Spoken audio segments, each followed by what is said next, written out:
நம்ம கன்னியாகுமரி டிஸ்ட்ரிக்ட் போனாலே சுத்தி பார்க்கிறதுக்கு அளவுக்கு அதிகமான இடம் இருக்கு.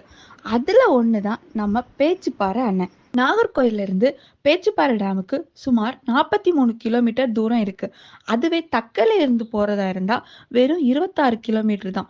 இன்னும் பக்கம்னு சொன்னா நீங்க திருப்பரப்பு ஃபால்ஸ்க்கு வந்திருந்தீங்கன்னா அதுல இருந்து வெறும் 16 கிலோமீட்டர் தான் தூரம். பேச்சுப்பாறைக்கு போற வழியிலேயே சுத்தி சுத்தி ஒரே ரப்பர் தோட்டமா தான் இருக்கும். ஸோ நம்ம இயற்கையை ரசிச்சுட்டே போகலாம். இந்த அணைய கோதை ஆற்றின் குறுக்கே கட்டியிருக்காங்க. இந்த பேச்சிப்பாறை டேமோட ஆழம் 48 அடி ஆழம் இருக்கும்னு சொல்றாங்க. இங்க நிறைய சுற்றுலா பயணிகள் கூட்டம் எப்போதுமே இருந்துட்டே இருக்கும். இங்க எப்போதுமே ஜில்லுன்னு தான் இருக்கும். இங்க சீசன் டைம்னு பார்த்தீங்கன்னா ஏப்ரல் ஜூன் மாசம் தான். இங்க போட்டிங் கூட இருக்கு. ஸோ உங்க ஃபேமிலியோட என்ஜாய் பண்ண ஒரு நல்ல இடம் பார்த்துட்டு இருக்கீங்கன்னா கண்டிப்பா ஒரு முறையாவது நம்ம பேச்சிப்பாறை டேமை வந்து விசிட் பண்ணி பாருங்க. Love you guys.